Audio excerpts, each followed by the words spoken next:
서가 명가. 그 다음에 사회적 존재로서의 인간에 대한 연구입니다. 순장입니다. 순장. 그 주윤발 씨가 주연했던 공자 영화 보시면 저희 앞에 막 순장 당하지 않으려고 도망치는 막 어린아이 있고, 그렇죠? 잔인한 풍습입니다. 죽은 사람을 위해서 산 사람을 희생으로 바치는 잔인한 풍습입니다. 순장이 되기 위해서는 필요 조건이 있습니다. 동시성, 그 다음에 강제성, 종속성, 이 세 가지가 필요 조건입니다. 즉 동시란 건 뭐 어느 딱 한 날 한 시점이 아니라 같은 시대에 죽어야 됩니다. 1000년 전에 돌아가신 누구를 그리워하면서 내가 지금 목숨을 끊는다. 이건 순장이 아닙니다. 그 다음에 강제성, 막 너무너무 즐거워서 그냥 나는 막 따라가겠어. 이건 순장이 아닙니다. 근데 종속성, 윗사람을 위해 아랫사람 죽어야 순장입니다. 임금이 너무너무 아끼던 후궁이 죽었다고 그래서 목숨을 끊는다. 이건 순장이 아닙니다. 임금이 죽었을 때 후궁을 죽이면 순장이 되는 겁니다. 자, 이 순장 연구가 한국 고대사에서 아주 중요한 연구사적인 의미를 갖고 있습니다. 우선 중국에서 순장에 대한 문헌, 고고학적인 연구를 했습니다. 중국에 흔히 우리가 은나라라고 하는 게 주로 원래 정식은 상나라죠. 상나라, 주나라, 춘추전국 시대 이럴 때 기록도 있고 고고학적인 발굴도 있고 막 사람의 목을 목은 따로 모아놓고 몸통은 따로 모아놓고 이런 걸 보고선 바로 이 사회가 고대 노예제 사회다. 순장당한 사람은 노예다. 순장을 많이 한 주인공은 많은 노예를 소유한 노예 소유자다. 이런 주장을 했습니다. 이게 북한학계도 영향을 끼쳐서 1960년대에 요동반도 끝에 있는 비파용 동검문화 강상무덤과 루상무덤 기원전 87, 기원전 6, 5세기에 이 무덤을 가지고서 순장무덤이라고 북한학계가 발표했습니다. 이 시기는 고조선 시기이다. 그리고 저 요동반도 끝은 고조선의 중심지가 아닌 지방에 불과하다. 거기서 130명이 넘는 사람을 순장할 정도의 노예 소유자가 있다고 하면 이 사회는 이미 고도로 발달한 노예 소유자 사회다. 그래서 고조선은 기원전 8세기에 이미 고도로 발달한 고대 국가였다. 이런 논리 아주 멋진 논리입니다. 잘 만들었습니다. 저는 이제 순장이 아니란 걸 이제 뒤에 밝혔습니다. 이제 동시성, 종속성, 강제성이 인정되지 않기 때문에 이제 순장이 아니다라고 했는데 어찌됐든 간에 이 순장을 가지고선 당시의 사회 성격을 규명할 수 있는 실마리를 열어준 거예요. 순장의 실체를 가지고선 장래 풍속으로 끝나는 것이 아니라 당시 사회가 어떠한 계층 분화, 어떠한 계급 사회냐 이걸 밝힐 수 있다. 예. 왼쪽에 있는 것은 이제 중국의 동주 시대 때 막 말도 저렇게 순장을 엄청나게 많이 하는 정말 몇 마리입니까 이거 셀 수도 없습니다. 근데 우리나라에서도 부여, 고구려 위에 부여가 순장했다고 나오거든요. AD 3세기에. 근데 많은 분들이 해석을 잘못해요. 살인 순장, 다자 백수. 화이트보드는 없죠. 사람을 죽여 순장하는데 다자 백수라고 해요. 많을 경우에는 일백백자 숫자 센다. 그러니까 많은 사람들이 사람을 죽여 순장하는데 많을 경우에 100명이다. 아닙니다. 다자 백수의 뜻은 100 단위로 센다예요. 100, 200, 300, 400까지 단위 얘기예요. 그러니까 부여도 우리가 아직 발굴 안 했지만 부여 저 만주 지역에 있던 거기도 보면은 순장했을 때 엄청나게 많은 사람을 죽이는 거예요. 그건 뭐냐면은 아직 고대 사회가 덜 발달한 사람을 사람으로 보지 않고 동물처럼 취급하는 거예요. 그래서 제사 치르듯이 여기 지금 왼쪽에 말 순장하듯이 저렇게 죽이는 사회가 고대 사회의 초기 모습입니다. 그게 부여입니다. 그런데 신라 가야도 이런 순장이 나오더라는 거예요. 그래서 70년대에 고령의 지산동, 대가야 왕릉입니다. 80년대에 김해의 대성동, 금강가야 왕릉입니다. 함안의 말산이 아라가야 왕릉입니다. 창녕의 송현동, 비사벌 가야의 왕릉입니다. 아까 봤던 송현이 나왔던 여기를 조사해 봤더니 인골이 막 나오는 거예요. 근데 어떤 무덤은 순장자가 많고 어떤 무덤은 적고 어떤 무덤은 없어요. 이걸 가지고선 기록에는 없지만 이 가야의 무덤들의 위계를 정하는 거예요. 순장을 많이 한 사람은 왕릉, 좀 적게 한 사람은 귀족, 더 적은 사람은 중소귀족. 이런 식으로 가야 사회에 정말 기록도 없는 가야 사회의 사회 구조를 연구하는 이런 연구가 시작됐습니다. 이게 또 이 가슴 아픈 사진입니다. 이 오른쪽에는 이 무덤이요, 하만의 아라가야 왕릉인데요. 이 무덤 크기가 지금 우리 이 강의실 절반 나는 크기라 생각하시면 됩니다. 저 끝에서부터 여기까지가 이 절반이 무덤 하나예요. 왕릉이에요. 이 무덤을 국립 가야문화재연구소가 발굴했죠. 제가 부산에 근무했었는데 그때는 이제 토요일 날도 근무했습니다. 그래서 맨날 토요일만 되면 여기 발굴하는 거 보러 갔어요. 왜냐하면 저 왕릉인데 뚜껑돌이 얹혀져 있었는데 도굴당한 흔적이 없는 거예요. 그러니까 아라가야는요, 가야의 빅3가 대가야, 금강가야, 아라가야입니다. 고령과 김해와 하만이에요. 근데 고령, 김해는 그나마 연구할 기록이 더 있어요. 하만은 아무것도 없어요. 아라가야를 연구할 수 있는 유일한 길은 이거다 해서 도굴이 안 된 걸 제가 희망을 갖고 토요일마다 부산에서 하만까지 차 몰고 가서 담당하신 선생님한테 열었습니까? 아직 안 열었습니다. 좀 시간 걸리네요. 다음 주에 오세요. 또 아직 안 열었습니다. 또 다음 주에 오십시오. 한 몇 번을 그러고선 다시 갔더니 열었습니까? 했더니 열었는데요. 싹 도굴당했습니다. 싹 도굴당했습니다.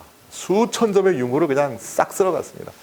그리고 저 뚜껑돌을 이렇게 탁 펼쳐놨는데 뚜껑돌 아래 붉은색 페인트로 1960 몇 년인가? 1960 몇 년 부산 3부자 단역함 딱 써있어요. 이미 60년대에 제가 여기 갔을 때는 90년대인데 이미 몇십 년 전에 부산에서 온 아버지와 아들 도굴꾼이 싹 쓸어간 겁니다. 우리 역사를 그냥 통째로 찢어버리는 거예요. 연구를 할래 할 수 없어요. 유물도 어디 있는지 모르고 유물을 찾은들 출토 맥락을 모르면은요, 가치가 곤두박질칩니다. 골동품에 불과합니다. 그런데 그 도굴꾼들이 실수를 했는지 뭐 선물을 남겨주고 갔는지 여기에 5구의 인골은 두고 갔습니다. 그분들이 아니고 나쁜 사람들이니까 그 사람들은 이거 귀중하지 않았던 거예요.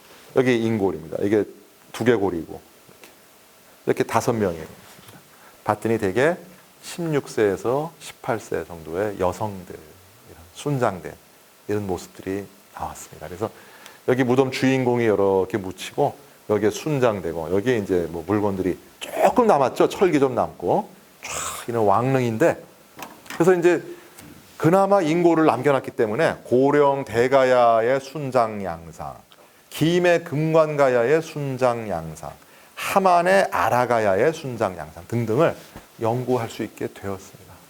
도굴되지 않았으면 얼마나 좋았겠어요. 도굴은 범죄 행위예요. 그런데 어떤 사건이 반전이 벌어졌느냐? 처음에는 그냥 순장이다 그랬습니다. 근데 고고학자들은 그거밖에 몰라요. 역사학자 그것도 모르지만 과학자들이 그 뼈를 가지고 분석을 해봤더니 영양 상태를 알 수가 있잖아요. 의외로 동물성 단백질하고 식물성 이런 것들을 골고루 먹었다는 거예요. 영양 상태가 좋았다는 거예요. 다시 보았더니 이분들이 귀걸이를 막 금제 귀걸이를 하고 있고 반지하고 있는 거예요. 이게 완전 멘붕이 온 겁니다. 이게 뭐냐? 자, 순장당한 사람이라고 해서 다 동물처럼 노예처럼 취급당하던 단계가 있고, 중국으로 보자면은 은나라, 상나라, 우리는 부역, 그리고 사회가 조금 더 발전하면은 순장당하는 사람의 숫자를 줄이고 노동을 시키던 전쟁 포로로 잡아온 이런 사람이 아니라 자기 주변에 있는, 내가 편하게 살기 위한, 내가 죽어서도 나의 안락한 삶이 내세에도 이어져야 되는데, 딱 여러분들 그러면 좀 죄송스러운 말씀이지만 언젠간 딱 우리 딱 가야 되니까 누가 필요하십니까? 누구를 데려가겠습니까? 죄송스럽지만 바깥 양반들 데려가시겠어요? 데려가십니까?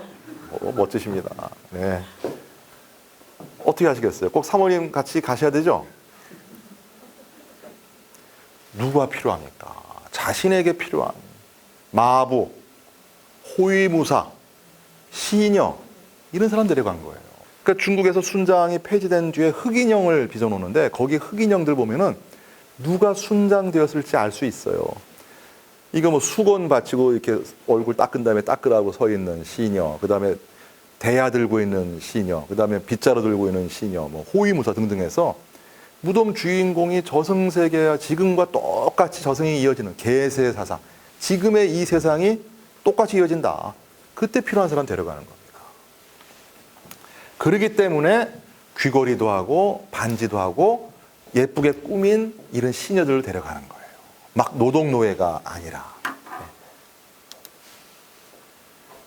예. 그래서 이 주인공이고, 여기 순장당한 분들인데 막 유리 목걸이 막 이렇게 하고 있는 거예요. 김해의 금관가야의 왕릉인 그 대성동 고분에서 이렇게 손칼도 있고 뭐 이런 겁니다.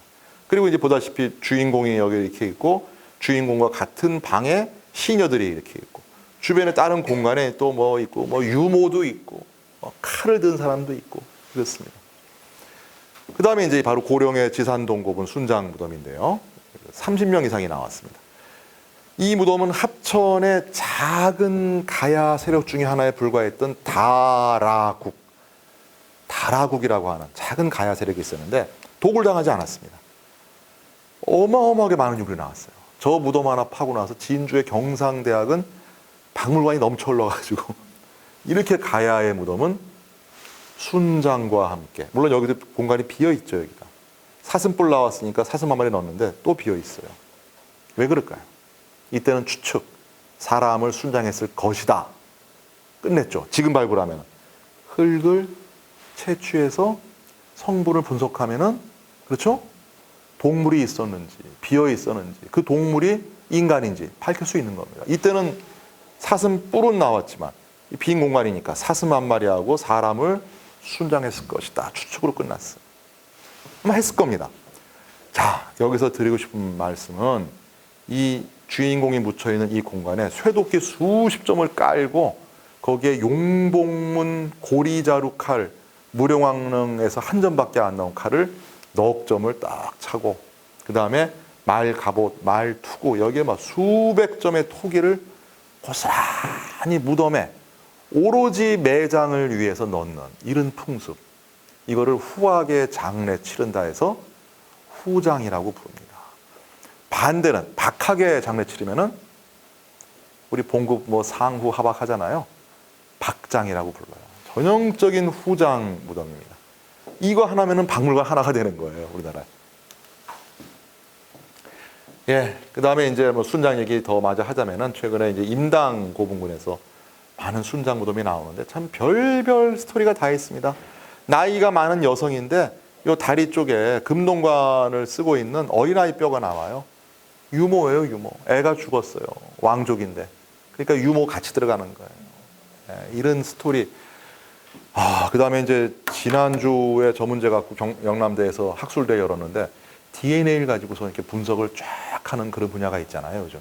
이런 쪽 분들이 연구해 봤더니 너무너무 끔찍해요. 순장을 당한 사람들의 친족 관계를 분석해 봤더니 아버지와 딸, 엄마와 어린 딸들이 순장당해요. 즉 뭐냐면은 어린애, 아빠가 같이 죽으면서 애까지 같이 죽여서 무덤 주인공을 위해서 순장을 했던 이런 흔적들이 막 나오는 거예요. 야, 우리가 생각하는 고대 사회 낭만적인 무슨 공주가 있고 뭐 아닙니다. 우리 착각하면 안 되는 게 인류 사회가 발전해 왔잖아요. 고대 사회가 이게 뭐 이상적인 사회가 아니에요. 그렇게 생각하면 안 됩니다. 대부분 우리 이때 태어났으면 되게 순장당하거나 뭐 노비로 살거나 그러지 몇 명이나 이 중에 왕자, 공주가 있었겠어요. 역사가 발전해 온 곳이지 고대 사회, 제가 고대에서 공부하지만 너무 거기 유토피아를 그려놓으면 안 됩니다. 아주 이건 열악한 사회.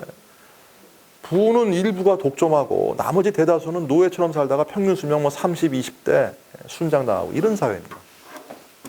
이런 큰 무덤에는 이런 비밀들이 고스란히 지금 남아있다라는 겁니다. 예, 이런 사회예요. 인신 희생, 순장은 먼저 중국에서 폐지되죠. 야만적인 유교, 그리고 현실적인 이유. 그 많은 사람을 순장할 바에야 노동을 시키고 군대로 동원하면 좋지 왜 순장하느냐. 그래서 진시황릉 병마용갱은 순장이 아니라 순장됐을 만한 사람들을 흑인형으로 표현한 것이죠. 그렇죠? 예. 다 옛날 같으면 순장될 사람들인데 다 이렇게 흑인형으로 표현합니다. 그러면서 중국에서는 저승세계에 대한 인식이 동왕부, 서왕모, 서쪽에 있는 서왕모에게 가서 신선, 불로 장생하는 것이 인생의 최고 목표가 되고, 그러기 위해서는 선단, 단약, 그렇죠? 수은, 그런 약을 먹어서 신선되는 것이 최대 목표예요. 무협지에 나오는 장삼풍, 뭐 장묵이 나올 때 도사 막 수염 헐게 나고 뭐 나이가 800살 되고, 이런 것이 중국인들의 삶의 최고의 목적이 됩니다. 그래서 그런 신선 세계로 가기 위해서 어떻게 할 것이냐, 많은 고민들을 합니다. 그러면서 발견된 무덤이 한나라 때 무덤인 중국의 호남성의 장사 마왕탭란 지역의 부부와 아들의 무덤인데, 그 중에 부인의 무덤에서 너무너무 상태가 좋게 인골이 나왔어요. 인골 뼈가 아니라 그냥 시신이에요. 2000 몇백 년 지났는데 너무너무 생생해서, 여기에 지금 보면은 이렇게 옷을 가려줘야 될 정도로 피부를 누르면 탄력이 있고 손톱 발톱 다 있고. 그래서 그때 퍼진 말이, 이 여인이 밤이 되니까 거기 앉아서 무슨 얘기를 하는데 알아들을 수가 없더라. 그래서 옛날 한나라 때 말을 공부하는 사람, 학자가 갔더니 내가 누구고 뭐 저 얘기를 하더라. 그래서 마왕태의 귀부인 뭐 이런 책도 나오고, 그래서 복원했더니 이렇게 얼굴이 나오고, 이분의 이름은 신추. 모든 이분의 이 비밀이 다 드러났어요. 이게 시신이 있으니까 무슨 병을 앓았는지 조금 비대하고, 대사 증후군을 좀 앓고, 그 다음에 돌아가시 전에 참외 먹고 좀 체하기도 하고, 다 나왔습니다. 그래서 바로 이 분은, 이거는 인골이 아니라 그냥 그 시신 자체예요. 이런 게 나온단 말이에요. 우리도 조선시대의 회경묘에서 나오고 있고 또 나올 것이고, 삼국시대 무덤도 나오지 말란 이유가 없어요. 나오면 우리가 정말 대단한 연구를, 도의적인 건 좀 더 생각해 봐야 되겠지만 어디까지 가능할지. 그러다가 이제 중국에서도 황천국에 대한 인식을 하게 됩니다. 그래서 우리가 기독교에서도 요단강 다리 건너서, 그렇죠? 죽은 자는 강을 건너서 간다. 예, 그래서 이 안에 들어가면 여기가 무덤 안에 황천국이다. 여기 황천국이다. 깜깜하고 무서운 황천국이다. 중국, 한반도, 일본 다 이런 생각을 갖게 됩니다. 이 내용은 조금 길어 제가 짧게 말씀드리겠습니다. 그리스에 올페우스 신화가 있고, 일본에는 이자나기, 이자남이 남매이자 부부의 이런 슬픈 이야기가 있습니다. 천지 창조의 신입니다. 이 둘이 다 낳았습니다. 그러다가 불의 신을 낳다가 그 아랫도리에 화상을 입고 이자남이 여자가 죽습니다. 그래서 황천으로 내려가 있습니다. 그래서 이자나기가 겨우 찾아서 지하 황천세계로 가서 만나서 데려오려고 합니다. 이자남이 겨우 만났어요. 자기 누이이자 부인. 같이 가자. 나는 못 갑니다. 나는 이미 황천국의 음식을 먹어서 나갈 수가 없습니다. 그러면서 절대 내 얼굴을 보지 말라고 그래요. 근데 너무너무 하지 말면 더 하고 싶잖아요. 보고 싶으니까 횃불을 이자남이 얼굴에 탁 들이대요. 그랬더니 얼굴이 막, 그 아름답던 얼굴이 막 썩어서 문드러지고 구더기가 막 나오는 거예요. 확 놀래요. 그랬더니 이자남이가 너무너무 부끄럽고 화가 나는 게, 하지 말라고 기어이 하고 내 쌩얼굴을 보고선 저렇게 창피하니까 너를 죽이겠다 해서 애로물이 호로물이 돼서 이자나기는 막 뛰쳐나오고, 이자나미가 보낸 여신들이 막 따라오면서 뒤에 목 돌면서 막 학학 소리가 들립니다. 그래서 그때마다 하나씩 물건을 던지면 펑 하고 또 도망가고, 또 따라오면 또 펑 하고 도망가고, 3번 던지고선 도망 나오고 지상세계로 다시는 안 갑니다. 이건 뭘 말하느냐? 지하 깊숙이 있는 굴식 돌방 무덤의 이야기예요. 처음에 이런 무덤이 없다가 일본에서 이런 무덤을 보게 되니까, 먼저 묻혀있는 나의 사랑스러운 가족이지만 좋아하는 마음과 무서운 마음이 겹치잖아요. 우리 할머니, 할아버지 돌아가신 시신 보면은 보고 싶고 그립고 애틋한데 또 무섭기도 하잖아요. 먼저 묻혀있는 돌방에 있는 자신의 가족의 썩고 있는 시신을 보고 추가장을 하고 나올 때의 이 뒷덜미가 스물스물한 내용이 이렇게 일본 서기의 신화로 정착이 되었습니다. 그리고 실제로 그 긴 통로에, 돌방과 사이의 긴 통로에 일본 서기에 던졌다고 하는 물건들이 탁탁탁 나옵니다. 그 당시 장례 치르면서 따라오지 말라고 머리 장식, 뭐 빛 이런 거 던지고 나오는 게 그대로 나옵니다. 근데 이제 문제는 이런 것이 일본에 고유한 것이 아니라 중국에서, 한반도에서 일본으로 들어간 저승세계에 대한 인식이다라는 얘기입니다. 왜 그러냐? 일본에 그런 전승이 있는 무덤을 파봤더니 이렇게 황천세계 음식을 끓여 먹게 하는 실제로 쓸 수 없는 소형의 명기들이 나오더라. 근데 이런 풍습이 어디에 있느냐? 한반도에서는 백제에 제일 많더라. 그래서 백제의 이런 황천국에 대한 인식이 일본으로 건너갔다. 그런 이야기입니다. 그 다음에 중국은 남북조 시대입니다. 역시 계속 신선되는 것이 최대의 목표입니다. 그걸 승선이라고 해요. 날아 올라가서 신선되는 거예요. 죽지 않고 불로 장생할 수 있는 승선. 이게 최고의 목표입니다. 그러니까 무덤에 남조 황제릉인데 이러한 동물들이 무덤도 지켜줄 뿐만 아니라 여기에 죽은 자의 영혼을 싣고 서왕모에게 가기를 바라는 거예요. 이 벽화에 보면은 용과 호랑이를 날개가 달린 신선이 유혹을 해서 서왕모에게 데려갑니다. 여기엔 당연히 죽은 자의 영혼이 실려져 있다고 보는 거예요. 이런 사상이 고구려의 벽화입니다. 마찬가지로 강서대묘, 이런 용과 그다음에 호랑이 등등 사신도가 등장하는 것도 중국의 그런 신선 사상, 음양오행, 도교 이런 것들과 관련이 있습니다. 그리고 공주의 무령왕릉을 발굴하더라도 딱 무덤을 지키고 있는 이 동물은 우리나라의 전통적인 장례 풍습에서는 보이지 않는 상상 속의 동물이고 무덤을 지키는 역할 플러스 죽은 자의 영혼을 서왕모에게 안내해 주는. 근데 다리가 부러져 있죠. 이거는 후대에 부러진 것이 아니라 그 당시에 부러뜨린 것 같아요. 왜 그럴까요? 무덤 지켜야 되는 애가 뛰쳐나가면 안 되잖아요. 부러뜨려서 주저앉혀 놨습니다. 이거는 제가 중국을 자주 가보니까 얘 중국의 황제릉이거든요. 여기 붙였더라고요. 얘도 부러뜨려 놨어요. 무령왕릉 것이고 중국 것인데 다 보니까 무덤 지키는 동물들은 다리 한쪽을 부러뜨려 놨습니다. 뛰쳐나가지 못하게. 근데 무령왕릉 것과 아주 비슷한 진묘수가 지금 남경에 있고요. 아까 보신 것처럼 정촌에서 왜 신발에 용이 이렇게 있느냐. 용신발이죠. 서왕모에게 가란 얘기예요. 저 용이 안내해가지고선 신선세계로 가란 얘기입니다. 그래서 백제 사회에도 이렇게 용이, 호랑이가 왕릉의 벽화로 표현되기도 하고, 그 다음에 풍수 사상이 되게 뭐 통일신라 고려가 아니라 이미 백제 때 들어옵니다. 그래서 이렇게 풍수 사상에 입각한 남조의 황제릉들 다 풍수에 입각해서 이런 것들이 무덤 들어간 입구가 되고요. 무덤은 이 안에 있는 거예요. 이 길이가 수키로 해당되는 큰 길이, 긴 길이 있고 이렇게 풍수 사상을 가지고서 만드는데 백제의 경우에도 보니까 왕릉들이 풍수에 따르고 있더라.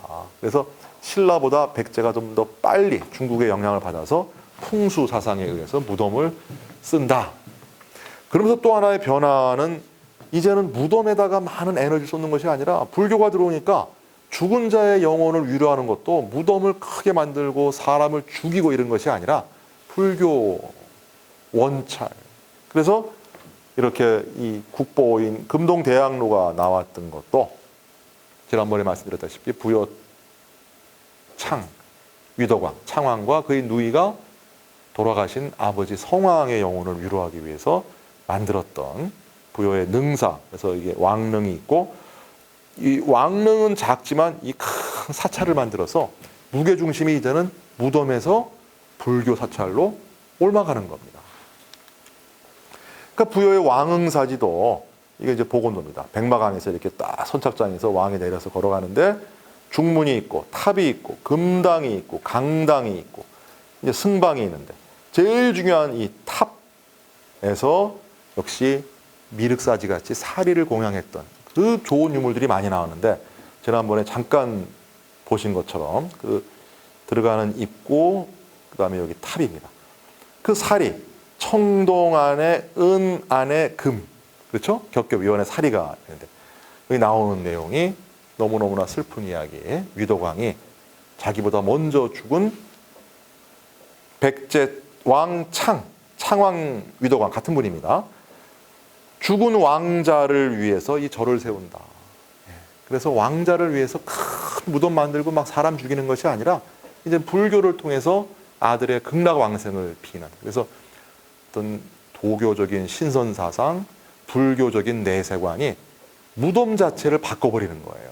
순장하고 후장하고 큰 무덤이 아니라 무덤은 작게, 대신에 그 에너지는 사찰로 사회가 바뀌는 것이죠. 자, 그래서 정리하자면은 인골, 타임캡슐, 융복합 연구 다 아까 말씀드렸고, 그리고 중국, 한반도, 일본 다 마찬가지로 공통성이 무덤은 작아지고 순장과 후장은 닭장과 토용으로 대체가 되고 다 공통성을 보이고, 황천국, 신선 이런 의례들이 막 들어오고 유행하면서 거기에 맞추어서 저승세계에 대한 인식이 바뀌니까 당연히 무덤의 규모, 구조, 장례 풍습 다 바뀌게 된다. 그래서 우리는 뭘 할 수가 있느냐? 무덤에 쏟아부었던 에너지가 종교시설로 이동한다. 사회가 바뀐 거죠. 사람 죽여서 막 순장하고 울부짖는 이런 사회가 아니라 이제는 불교를 통해서 이 극락왕생을 비는 사회로. 그래서 어떤 고대 사회에 더 한 발짝 나간 발전, 더 나아가서는 이제 중세 사회로의 전환, 이런 모습까지도 그려볼 수가 있다. 서가 영감